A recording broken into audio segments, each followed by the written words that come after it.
আমি আমি ভাবিছিলোঁ, আমি আশা কৰিছিলোঁ যে আমি বিৰোধী ঐক্যমঞ্চই অসম সন্মিলিত মৰ্চাই যদি একেলগে নিৰ্বাচন খেলিলোহেঁতেন তেতিয়াহ'লে আমি 4টা বিধানসভা সমষ্টিত জিকিব পৰা অৱস্থাত আছিলোঁ।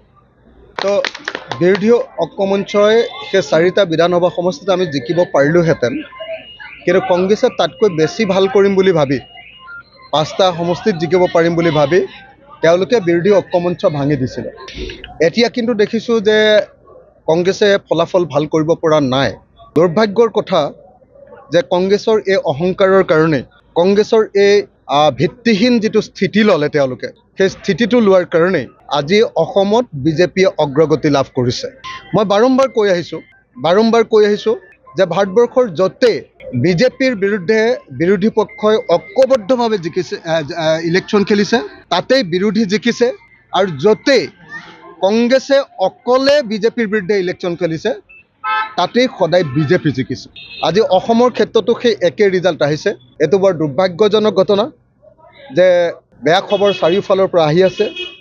যদিও এতিয়ালৈকে আমি চামগুৰিৰ ৰিজাল্ট পোৱা নাই, কিন্তু তাতো দেখা গৈছে যে ট্ৰেণ্ডটো বৰ ভাল হৈ থকা নাই, পৰিস্থিতি বিষম পৰ্যায়লৈ গুচি গৈছে। কংগ্ৰেছে তেওঁলোকৰ ভিতৰুৱা সংঘাতৰ কাৰণে, গৌৰৱ গগৈ আৰু ভূপেন বৰাৰ মাজত সংঘাতৰ কাৰণে, কাজিয়াৰ কাৰণে আজি 5খন আসনত বিজেপিক জিকাই দিলে।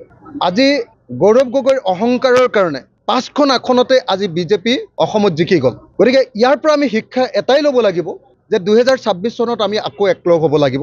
বিজেপিয়ে হৰুৱাবৰ হ'লে আমি আটাইবিলাক ঐক্যবদ্ধ হ'ব লাগিব, আৰু কংগ্ৰেছে তেওঁলোকৰ অহংকাৰ ত্যাগ কৰিব লাগিব। কংগ্ৰেছে MP ইলেকশ্যনত অকণমান ভাল ৰিজাল্ট কৰাৰ পাছত তেওঁলোকে ভাবি লৈছিলে যে তেওঁলোক এতিয়া অপ্ৰতিদ্বন্দ্বী, তেওঁলোকক কোনেও হৰুৱাব নোৱাৰিব, তেওঁলোক জিকিবই, বেলেগক লগত লোৱাৰ কোনো প্ৰয়োজন নাই। সেইবুলি যিটো কংগ্ৰেছে ধাৰণা কৰি ল'ব খুজিছিলে, সেই ধাৰণাটো যে ভুল, আজিৰ ৰিজাল্টে তাকেই প্ৰমাণ কৰিলে। আৰু গৌৰৱ গগৈৰ অহংকাৰৰ ওপৰত এইটো এটা বৃহৎ, মই ভাবোঁ, আঘাত এটা।